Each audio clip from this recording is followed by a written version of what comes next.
Good evening to everyone.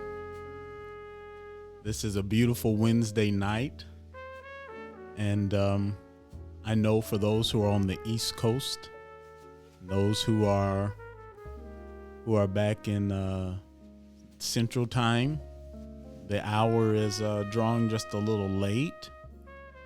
But thanks so much for taking the time to stay up with us on tonight. Tonight, I think this is a great opportunity for us to just simply have a conversation and for us to reflect on something that is so meaningful, something that so many deal with on a daily basis. So right now, feel free to click the like button and share, because on this evening, I want to make sure that there are as many individuals able to take part as possible. Tonight, we're talking about I can't seem to shake my grief. And if you know someone who is dealing with grief, then I want you to make sure that you send them this link right now. Share this link out with them. That way they can take part in our conversation. Grief is something we all experience, and it almost seems to go undiscussed intentionally due to our own internal fears. Yet grief is real. All around the country, individuals, their daily walk seems to be a bit labored. Breathing seems just a bit driven. And many seem unable to shake the heaviness on their shoulders. Grief is real. And grief is among us. There is a true spiritual dynamic to grief, where our hopes and our fears collide. Someone may be listening right now, and after several scriptures were quoted to you and a host of cliches reiterated, you feel more vulnerable, alone, and unheard now more than ever. Someone told you, yes, you, the individual listening to me right now, you've lended me your ear. Someone told you this too will pass. Does that sound familiar to you? And here you are right now, living in complicated grief, survival grief. Death is not the sole usher that brings grief. Oh yes, death brings a palpable experience. Yet transitions in other areas of our life do the same. What about our past or current relationships? What about the dramatic shifts in career? And family, too, bring their share of grief. I agree with the wisdom that states we can deny its existence, but grief is patient and waits as long as we have the energy to ignore it. Tonight is an invitation to consider having the initial conversation and making the decision to grant yourself an opportunity to engage your grief safely and without judgment. If you're listening right now, I want you to simply give us a thumbs up. Let me know that you're on and that you're taking part on tonight. For those that feel comfortable, you can say hi in the chat. I want to respond to you. I can't seem to shake my grief. Are you one of those individuals who can't seem to shake their grief? Do you know? Is it a sister or a brother? Is it an aunt or a cousin? Who is it that you know, a coworker, that right now can't seem to shake their grief? They've lost someone so close to them. Their life has been upended so quickly. That individual that seems alone. I want to hear from you on tonight. And for those that would desire to call in, the number will be rolling on your screen. Feel free to call me anonymously. You can call 845-241-9927. 845-241-9927. I want to share something with you as we reflect on I can't seem to shake my grief. There are a lot of individuals, and to include myself at a part on my own journey, where we have been miseducated about what grief is. I want to share this little clip with you regarding grief from a stand-up comedian who had an experience losing her husband.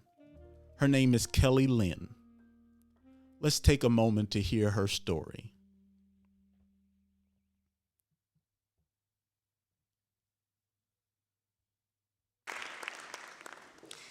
Best-selling author and widower C.S. Lewis said in the opening line of his brilliant book, A Grief Observed, "Nobody ever told me that grief felt so much like fear." It's a powerful statement, fear. But fear of what? The fear of losing yourself, the fear of growing old alone, the fear that this intense pain will never stop, the fear of forgetting the sound of his voice or his laugh, or that others will forget him, that his life won't have mattered. Grief makes you feel isolated, alone, terrified, and damaged, and scared of absolutely everything. On October 27th, 2006, at the age of 35, I married my very best friend, Dawn Shepard.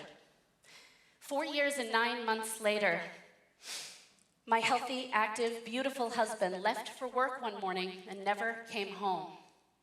They found him collapsed on the floor, a massive heart attack. No symptoms, no warnings, no goodbyes, just here 1 minute and then boom, gone.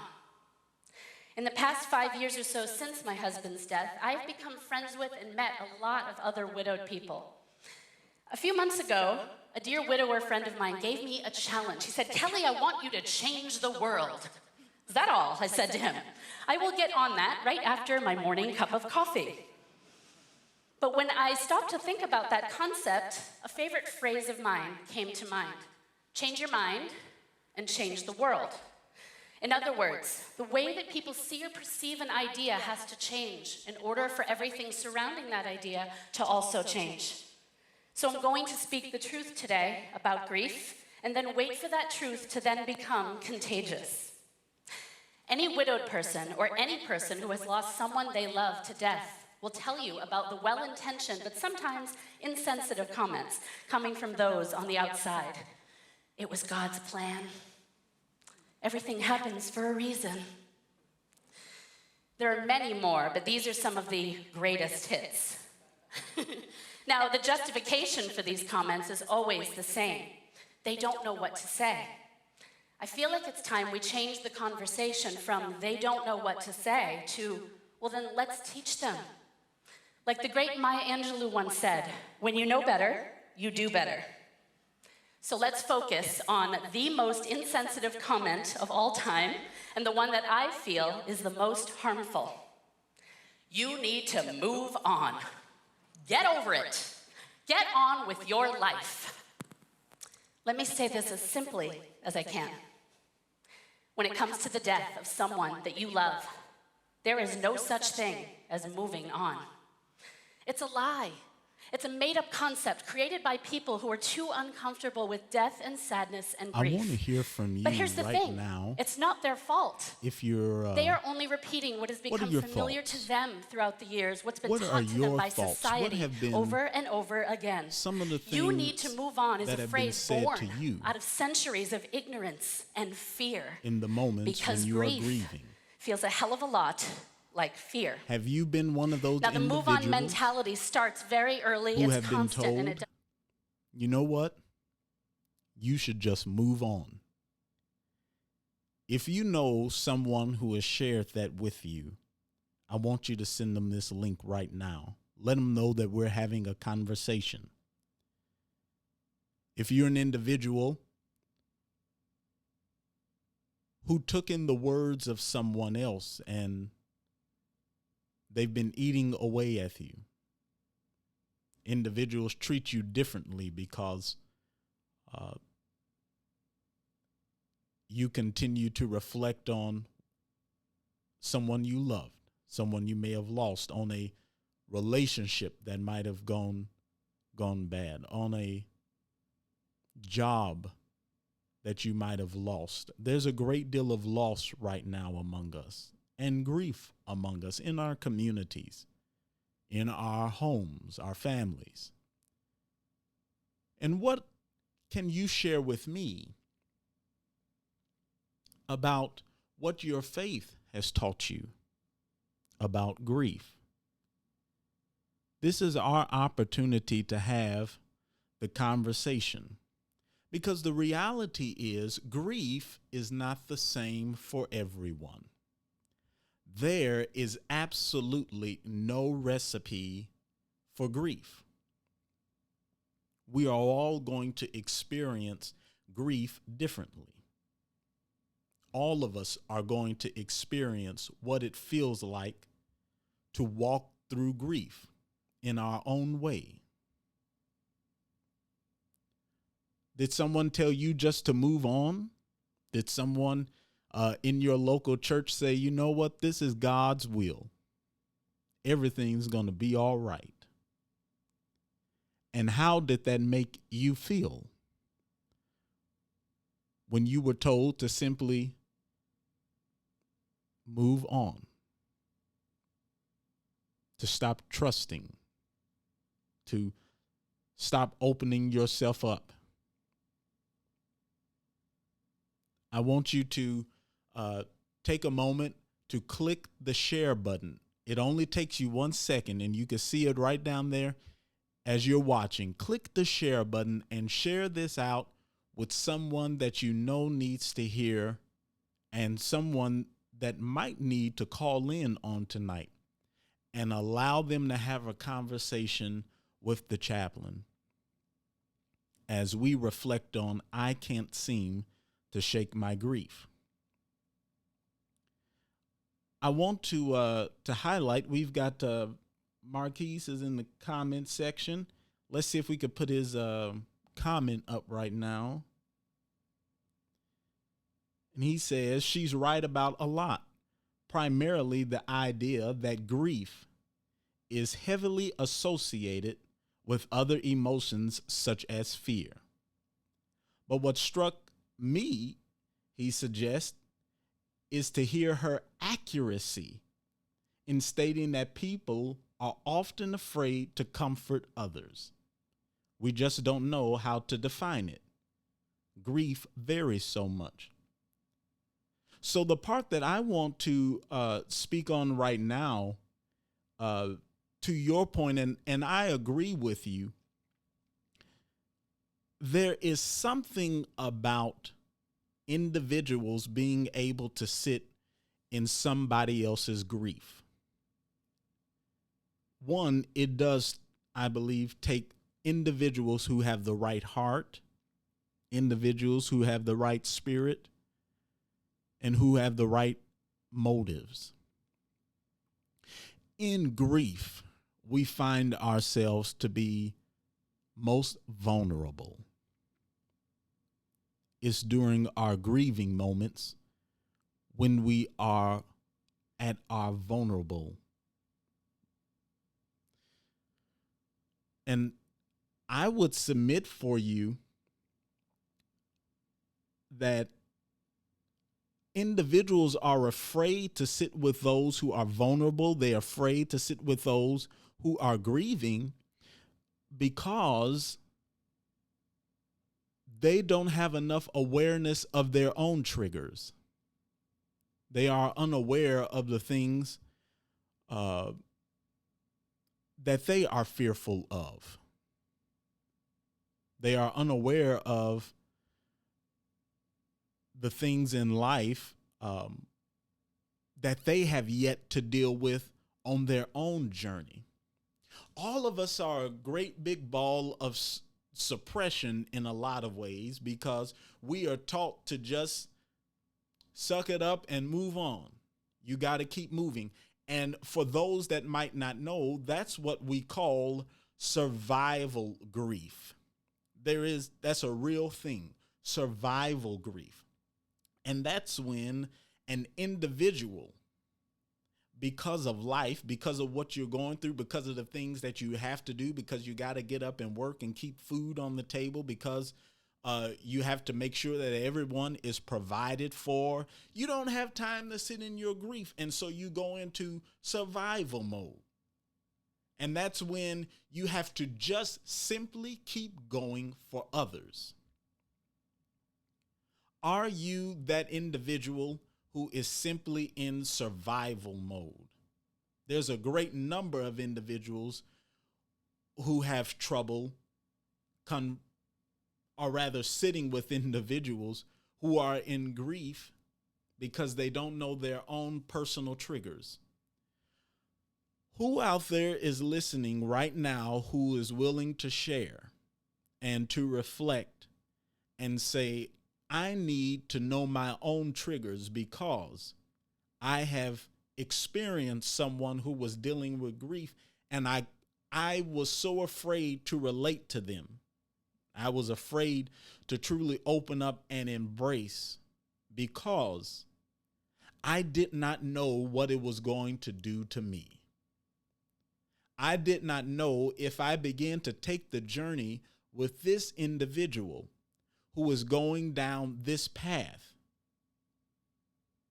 what will happen to me? What will I experience if I decide to sit with this individual in their grief? I think you raise another very valid point when you share that Kelly Lynn, and that's her name, and I'll make sure I post the link where you can go in, and those that desire to hear the full context of her sharing can go to YouTube and find it. Many of us do not know how to define grief. And I want to put that back up there from Marquise. Many of us just do not know how to define grief. And I would submit for those who are taking part, as you are reflecting and you're considering calling the number or sharing in the live chat, that there is no one definition for grief. Why? Because we will all experience it differently, but the emotions can be similar. There are some blueprints that can highlight for us some of the feelings and some of the emotions that we will go through when we are experiencing grief. And Another question that you might ask yourself, because so often, as Kelly Lynn was sharing, she was reflecting on grief in the loss of her husband. But what about the grief and the loss and the transition of a job? What about grief when there is a stressful situation going on in your family dynamic? What about grief in your relationship between husband and wife, or partner? What about your grief as you say that I am at a place in my career, in my field of work, where I am no longer happy? What do you do with that grief? Do you choose to ignore it? Or do you choose to engage in that conversation? And do you choose to take part in having the reflective conversation that grief is real? I think we have some individuals who are sharing in the chat. Don't forget that you can feel free to call me, and you don't have to give your name or where you're from. That number is 845-241-9927.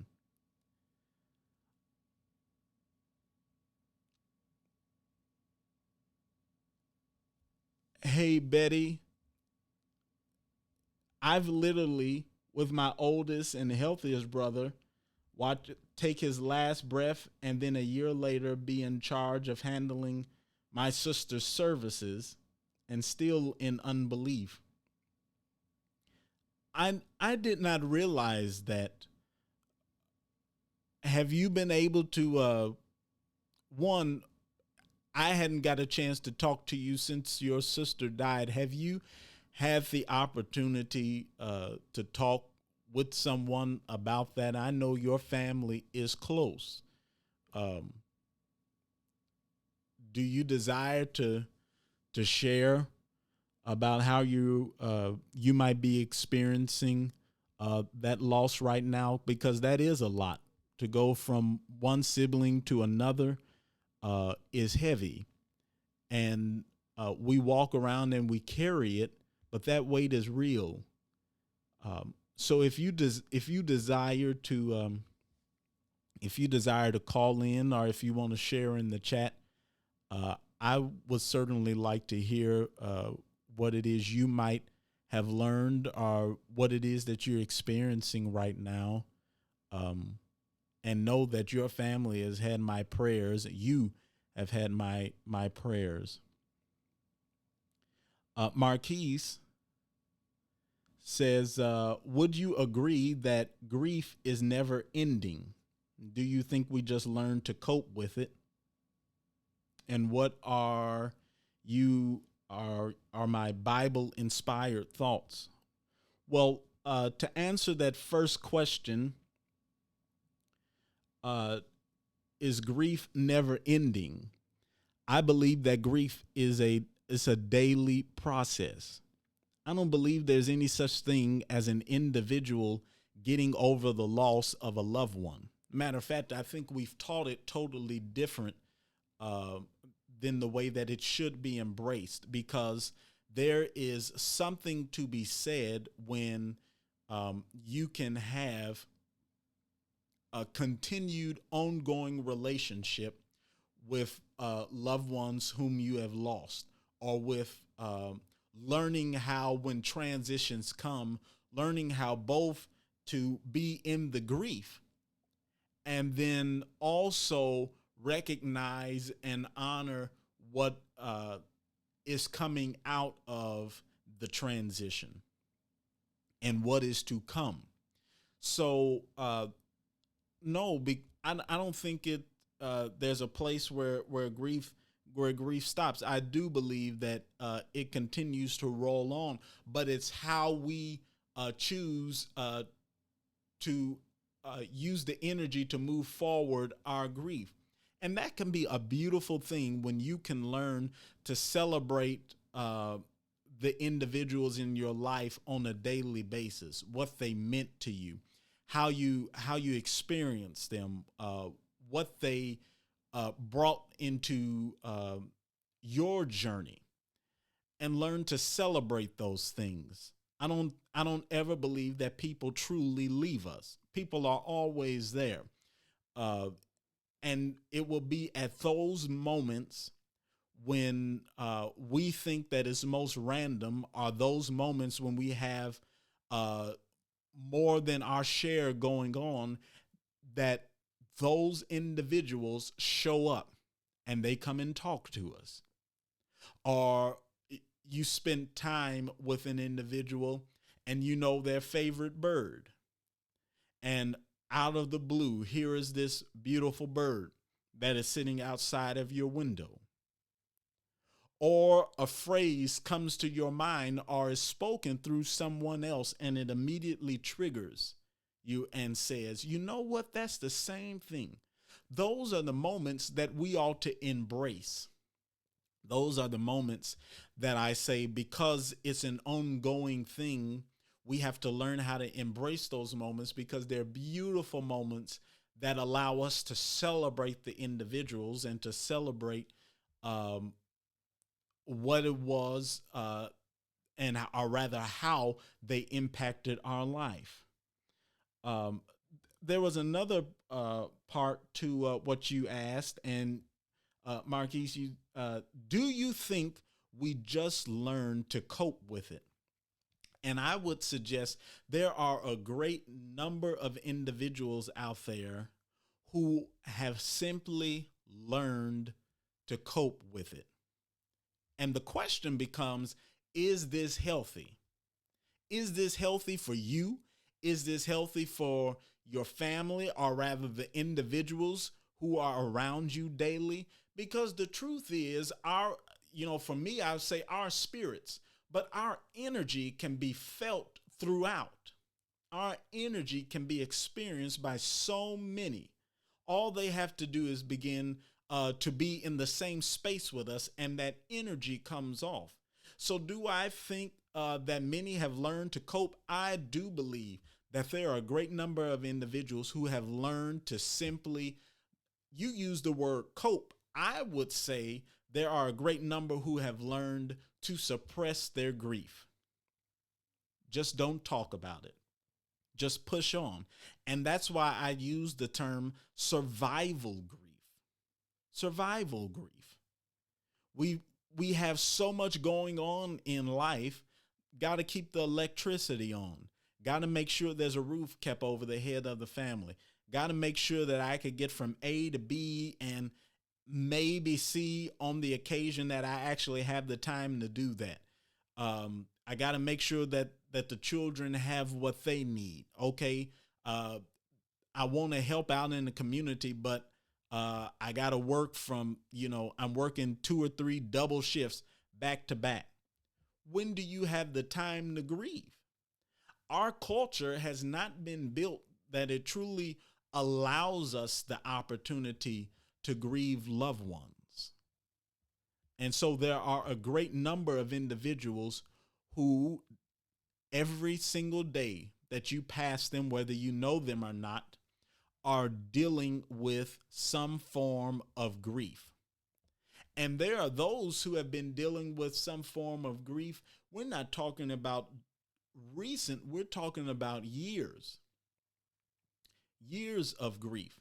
And so I want to pause right there because you highlighted something. I want to ask of those who are listening again right now, click the share button.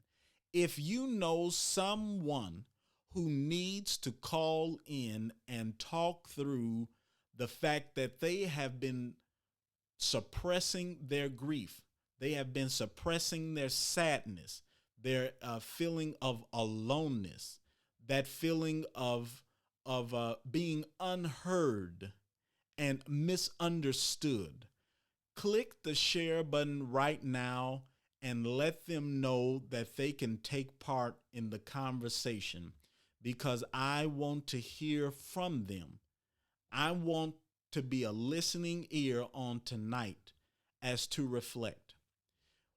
Look at the outcry that we experienced when Chadwick Boseman passed away. Just look over the course of 2020, and it would seem as though we have been on an ongoing role of experiencing grief after grief after grief. And that will take a toll on those. It will take a toll on me if we do not actively participate in engaging our mental health, our spiritual health, and our physical health. All of them are wrapped together: mental, spiritual, and physical. And if one is off, they all can become off kilter. So grief is real, and there are so many of us out there right now who have simply had to learn to cope, as you say, and I would suggest so many have had to learn how to suppress. So many have had to learn how to simply push on because I don't have time. I gotta keep trying to live life. And if I stop for just 9 or 10 minutes, I don't know if I'll be able to come back. I'm not sure if I'll be able to handle it. I'm not sure how I will feel in those moments. I'm not sure that I will be able to effectively pull myself back from that place in order to keep moving. And for those that need a listening ear, do not discount the counselors and the therapists, your chaplains, your pastors. And I would now let me say this. I would suggest to you, as the chaplain, because I could say this in this space. Now, they might not say this in the pulpit, but I'll say it here. In this space, I believe that therapists and even psychologists and counselors do the healing work of God. And if you are an individual who is sitting in a space where that is not supported, I want to submit for you. Go and seek out a counselor or a therapist or even a psychologist. Why?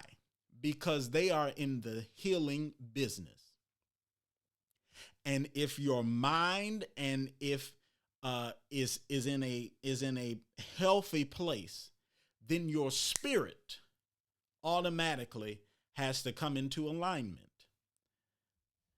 Do not discount the work of those who are in therapy and do the work of psychology and counseling. And I share that with all those who are listening. They do healing work. And I want to say this to the community, even to my community. We need to change our outlook. We as the church need to change how we handle those who have mental health struggles, those who are dealing with pain and hurt and sorrow and various emotions. Don't wave those people off anymore. Don't tell them to simply go home and pray about it. Don't tell them, lay down and everything's going to be all right. It doesn't work that way. Have them seek out an individual who the Lord allowed to spend the time in school reading the necessary books, doing the necessary clinical work, having a certain amount of cases, taking the test to help better understand and help put words to individuals and help define what individuals are dealing with and going through in life. I wholeheartedly support. Do not suppress your grief. But right now, wherever you are, and if you know somebody who is dealing with grief, who is dealing with sadness and hurt, I want you to please go and have those individuals seek out some counseling, some therapy, a psychologist, because what we want to do is get the mind in a place where it can begin to experience and hear clearly, in order that the spirit can come into alignment and help them continue on their journey and fulfill everything that God has in store and in their hands to fulfill. I want to put that up here. Hi, Deidre. I think this is Deidre. We don't hear that enough from the pulpits. And I want to hear, I would like to hear your conversation about that. In the chat, what are some of the things that you have been told, or rather what have you heard be preached from the pulpit as it relates to grief? I would really like to hear your comments about that on tonight. What are some of the things that you have heard preached from your pulpits about grief? And was it healthy is the other part. Was it healthy? Did it move people to say, you know what? I have been dealing with this, and I know that it's been burdening my spirit, and it's weighing down on my heart, on my temple. See, we want to deal with all of those things, but then we just want to tell people, go pray about it. Everything's gonna be all right. This is God's doing, and it's marvelous in our eyes. It's marvelous in the Lord's sight. Dry your tears. Night doesn't last always. In the morning, everything is going to be all right. We've heard those things for years. Absolutely have heard them from years. And yet I can sit here and tell you right now that I have experienced loss on my own journey. And there's not a day that goes by that I don't think about those individuals. There's not a day that goes by that I don't even walk up to my car and begin to think of an individual.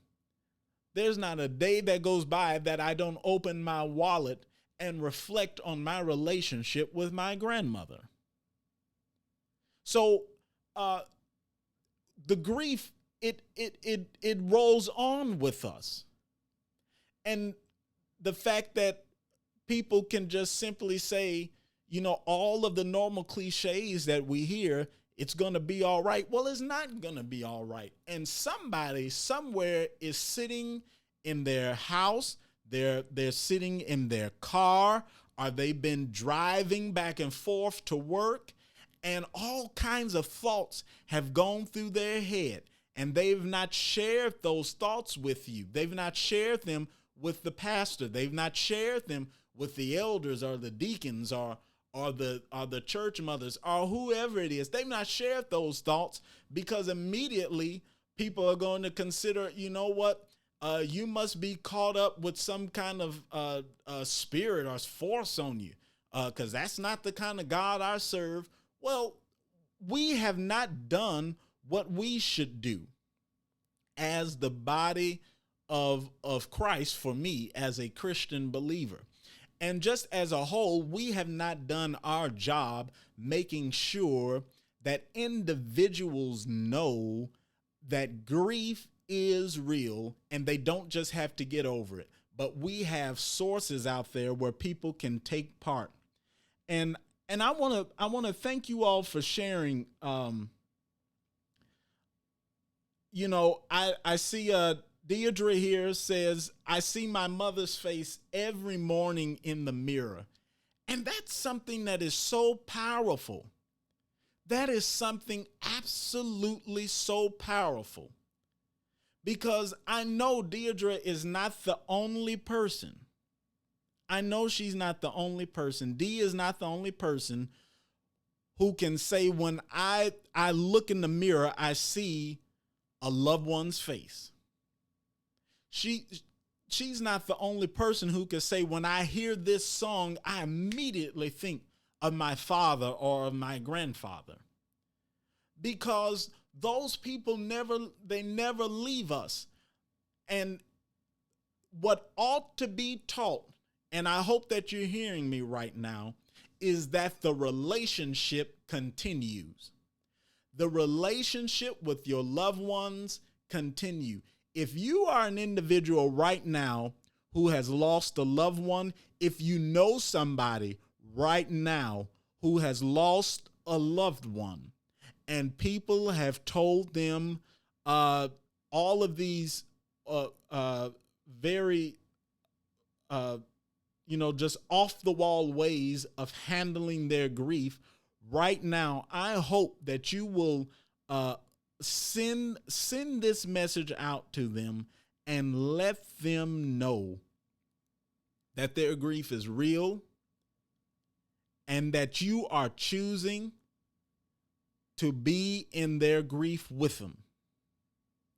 Now, I think Betty does light a point. Betty said, weeping doesn't endure for the night, but in the morning it will be all right. That's one of the things we have heard continually from, my case, the black pulpit. There is nothing like going to a service and hearing a preacher, weeping will endure for a night, but joy.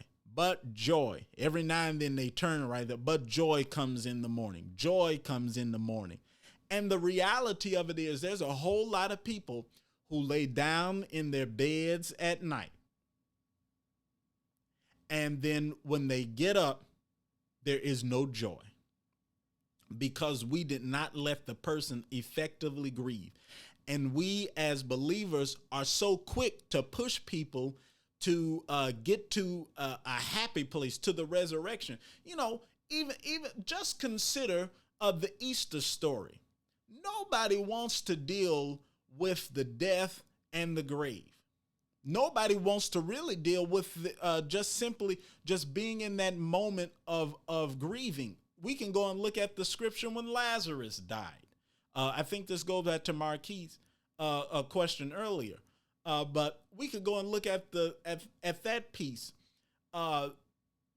In a sense, Jesus showed up late, but I would suggest to us that it actually gave them an opportunity to begin the grieving process. He didn't rush over to try to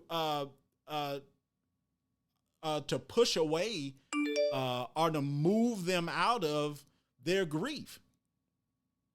He took time to get there. And so when he got there, they had legitimately begun the grieving stages of life. There is nothing wrong with individuals experiencing and actually embracing their grief, because that's real. And if you love somebody enough, if you spend enough time with an individual, if you have walked with a person for a long time, even if you've been on a job and you've had coworkers who have just died traumatically or left the job, or there was a rupture in friendships or in your relationship or in your marriage or on your career journey, that grief is real. And it is going to be up to you. If it's not going to come from the pulpit, then I must suggest to you that you will have to know for yourself. Now, there's one of those cliches that I heard growing up. You have to know for yourself. Well, in this instance, I would just submit for you. you will have to know for yourself that I just can't go home and pray about this. I need to go and talk to somebody. I need to go and share with somebody. I need to go and let somebody hear what it is that I'm dealing with. For those who might be in the military and you're listening to me right now, there's been so much, just even across our military, there's some grief going on right now. There's been a lot of loss. I want you to know that you can call in or you can share in the chat right now and let me know what your thoughts are, because I want to make sure that you know you are not alone. You are not by yourself. And there's a great number of us who have experienced what is defined as an arresting grief.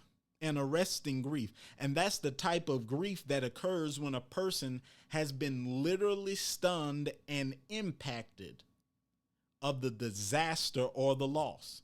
And you know somebody right now who has had such an experience in their life. We have all had that experience. The coronavirus has taken thousands of lives, and so many families were unable to truly celebrate their loved ones in the way that they really desired to, because we were still having to try to maintain some sense of physical distancing. I know a lot of people keep using this word of social distancing. It's not social. It's physical distancing.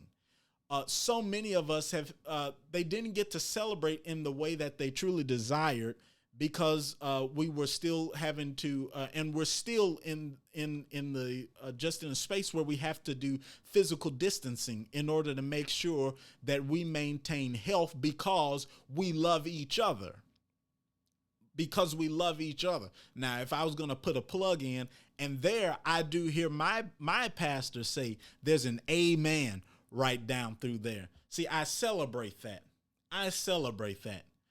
Because so for those that didn't have the opportunity to truly celebrate their loved ones because of the physical distancing that had to take place, because the virus was at even a greater peak at that time, I want to suggest to you that you now more than ever, I hope that you will take the time to contact somebody, that you would contact somebody and let them know right now that nobody is ignoring their grief, and that if they need to be heard and listened to, and to have someone share with them, if you feel that you're the person, then you do it. But if not, then help connect that person to a counselor, help connect that person to a therapist or a pastoral care support system in the community, or a psych. But give them to somebody who can begin to help them process and bring clarity to their mind. And I want to put up what Dee says. There is no shame in reaching out for help. I have a friend who is dealing with a great loss. He reached out to me and just wanted to hear a friendly voice. We talked for 2 hours, and I just let him talk and cry it out. And I want to thank you right now for simply doing that. There so many individuals don't take the time to just simply allow an individual to be heard, to simply allow an individual to express their emotions. And as you walk with somebody who is dealing with grief, you know, a lot of us a desire to always have to be the fix-it person. That's part of the where all these cliches come. Well, if you just, it'll come in the morning. Everything's going to be all right. Well, part of the reason is, one, they fear having to deal with their own internal things, the various their various struggles, their various fears, their various hurts and pains that they have not dealt with. And at the exact same time, individuals don't know how to simply sit in the comfortable space without having to come up with a way of saying, this is how you got to fix it. Sometimes we don't need a fix. Sometimes people don't want a fix. Sometimes people just want to be heard. Sometimes people just want to be heard. So don't feel the need when you're sitting with an individual, when you know an individual that is dealing with grief, that you feel like you have to say something, that you have to say or come up with some type of strategy how to bring them out. You don't need it. But I would submit to you, if you would just learn how to be in the space and hear the person, they will tell you exactly what it is that they need. They will share with you exactly what the Spirit is sharing with them in their heart. If you would be able to simply not speak, but listen and be intent about your listening, those individuals will share everything that they are dealing with. And I know as the chaplain right now, I can't get to every space. There's times on the week, during my week, where I try to go to as many spaces on the installation as I can possibly get, to see as many sailors, to see as many Marines, to see as many civilians as I possibly can. And there's not a week that goes by that I don't miss several spaces. But I want to suggest to you right now that you can be an extension. All of us can play a part right now in simply learning how to listen. We don't need you to say anything. You don't have to say anything. You don't have to come up with some catchy cliche. You don't have to try to come up with a plan, or I'm going to take you over here, or let's go out over there. Take the time to hear the person. And when you hear the person, when you truly hear the person, and you have taken time to deal with yourself, then you can hear the person and hear what it is that they desire and what it is that they're dealing with in their life on their journey. And thanks so much, Leah. We really have to learn to handle silence better. And you know what? As you know, in our culture, we have a fear of the silence. We have an absolute fear of the silence. That's why we have all of this noise around us. That's why if things just get quiet enough, the first news bell rings, or somebody has to say something via Twitter, people are afraid of silence. But I would suggest to us, if we could learn to see silence as a holy place, as a sacred ground where we could simply hear, where we could hear from God, it's a powerful moment. Learn how to sit in the silence and just be. And if that individual is crying, don't rush to give them tissue. Don't rush to dry their tears, and just simply let them be in the silence. And from there, it's in that place where I guarantee you, if you're a believer, they would say the Spirit of God will begin to speak. The Spirit of God would begin to speak. Don't be afraid of the silence. right now, if you are an individual who's on your church bereavement committee, I know a lot of congregations used to have that, and that tells you how old I am, because we're even transitioning there.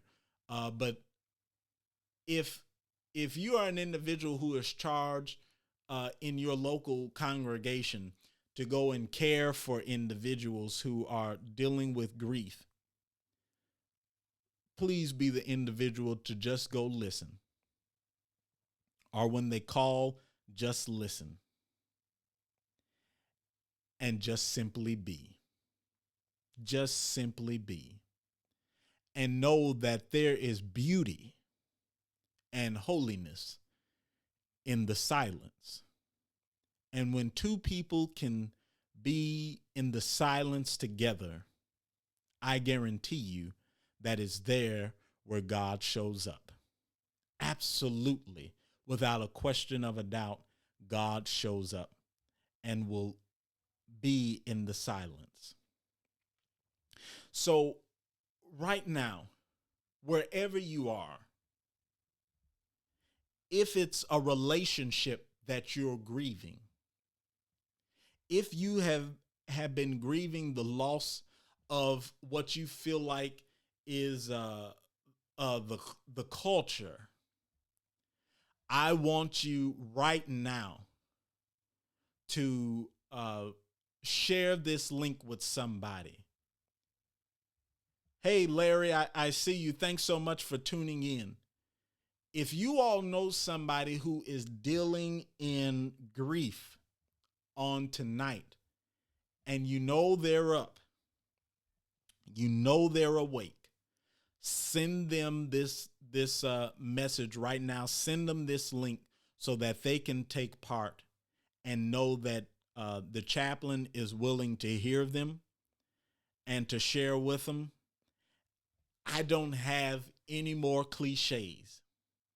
Matter of fact, I don't want to give you any cliches.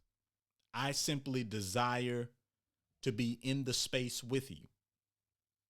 And through technology, I'm able to be right there with you. If you call the number, I could hear you. If you're in the chat, I can message you. I want to be in the space to let you know that your grief is real. Whether it was a brother, whether it was a cousin, if it's a son or a daughter, if it's a relationship, if it's a job. For some of us, there is a grieving of lack of spiritual guidance, of spiritual witness, of spiritual voices in our country right now. Some of us are grieving that loss. I'm one of those individuals who have been grieving that, praying that people would begin to speak up. Whatever your grief is, do not suppress, because everything has to surface for a while. And I want to suggest that the more you suppress, the more you choose to ignore your grief, it's there where you begin to take a toll on your spirit, on your health, on your mind, on your body. And that's that point when grief does turn to depression, and it does turn into an unhealthy place. Because there are a great number of us who know individuals. We know individuals who have grieved themselves to death. Now, we really don't talk about that. But we all know individuals who have literally grieved themselves to death. Why did we have to lose their lives? Why did we have to lose them? Well, because we have not taught what grief is and how we ought to embrace walking through the journey of grief. But I'm praying on this evening that if you know somebody who is in an unhealthy place because they are grieving and they are not dealing with their grief in a healthy way, I want you to please help them find someone tomorrow to reach out to, because we don't want to lose them. We want to keep them here, to love them, to make more memories with them. Grief does not have to be our final conclusion.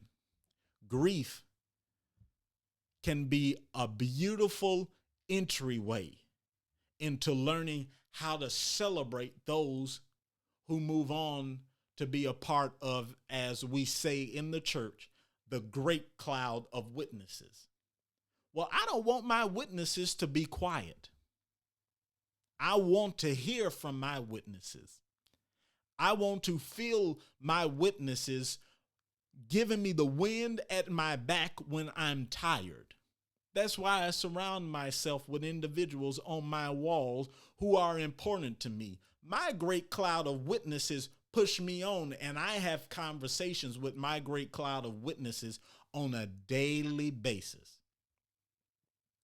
So please share with individuals that there is a healthy way to begin to grieve.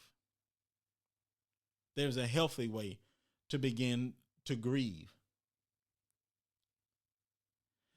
Betty says, I literally want to stand at the top of the mountain and scream until I feel like I've accomplished full grief.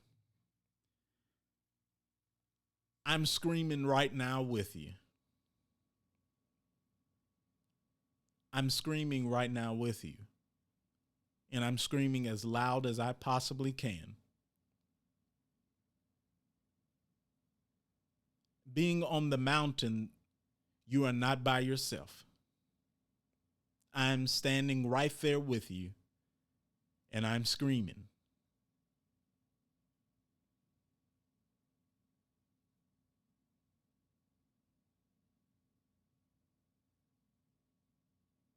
That scream is coming up and out of me.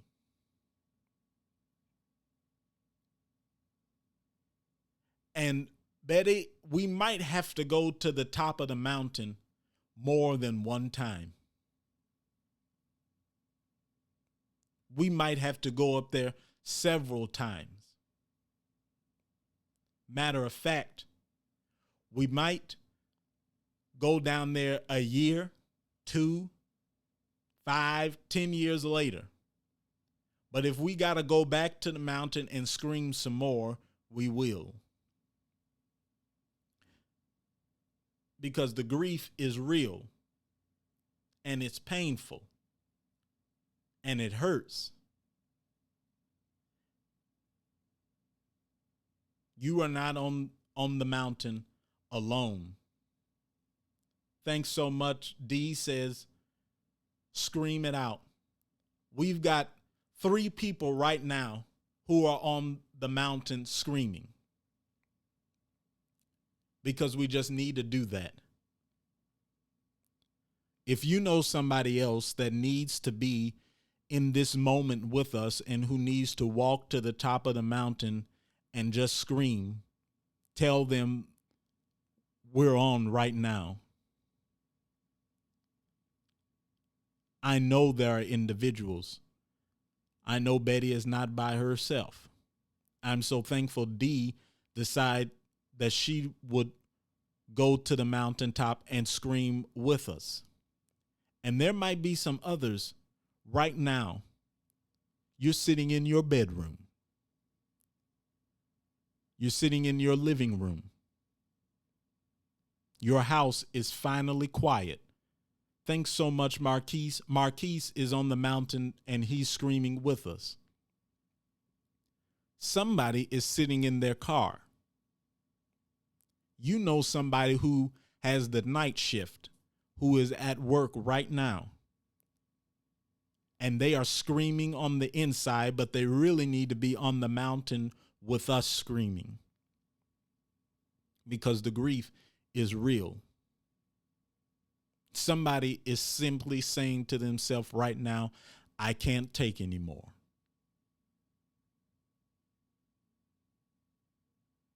We're screaming with you. Share this with them. Let them know that we're on right now and we're having the conversation about grief. And I know for those who are on the East Coast, if you're still up with us, thank you for taking the time to stay up and talk to us. For those of you that are on Central Time, I know the hour is late for you. But I want to just give us about 5 or so more minutes to allow for somebody else who needs to simply scream to get it out. Your grief and your sadness are real. And it's in these moments where God will meet us. We're not ignoring it anymore.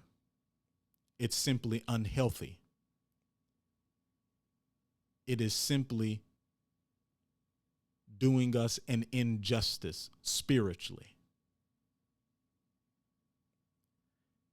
We're taking the time right now to recognize that God gave us emotions for a reason.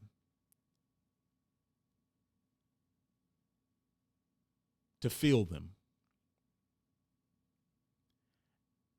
And because God gave us those emotions, God will meet us in those emotions. So if you need to shed tears right now, that's fine. If you need to close the door on your bedroom and have your moment, close your door right now.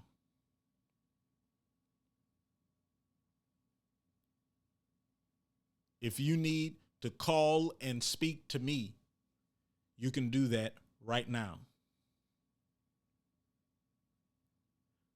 Your grief is real.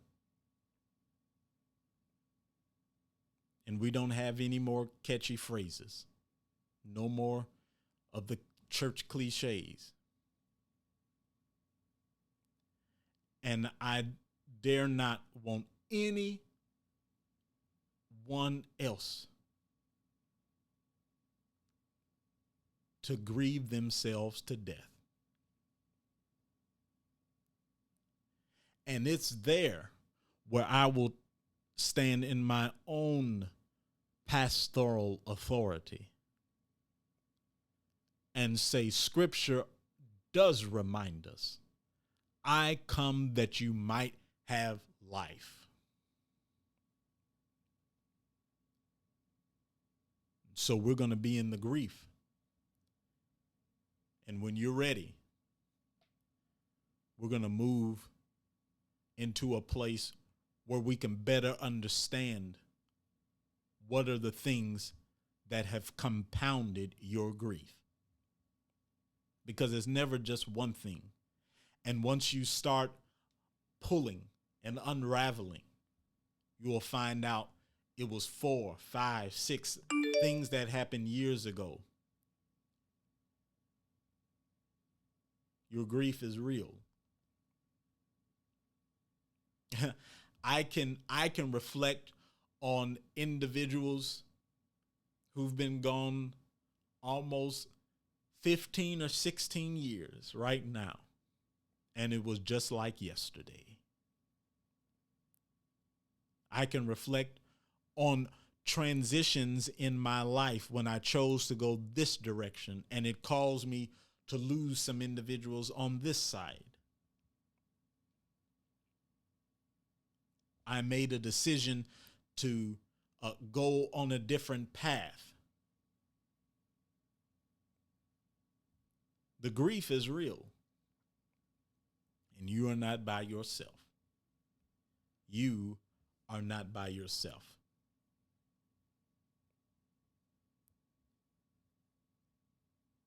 If you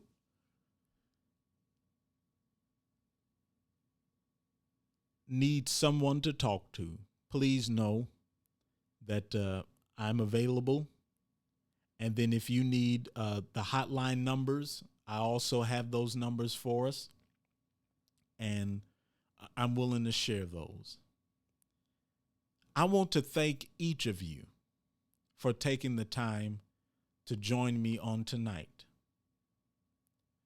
You took time to stop and to watch and to listen as we reflected on learning how, rather re-envisioning how we deal with grief.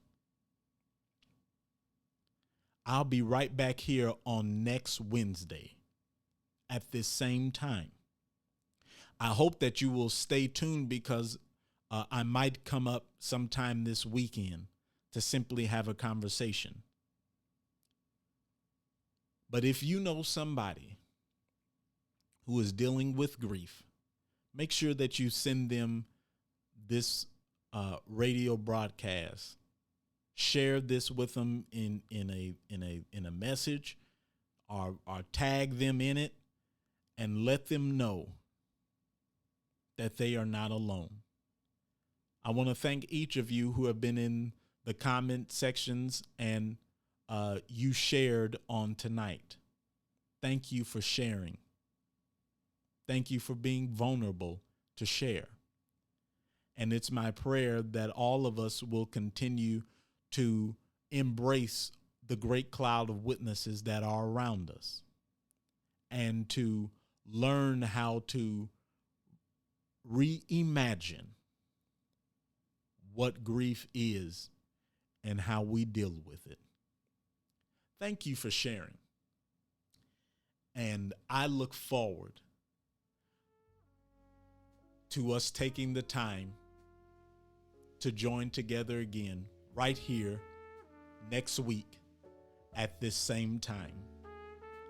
Remember, if nobody's told you on this day, know that I love you, but beyond that, the Lord loves you and is watching over.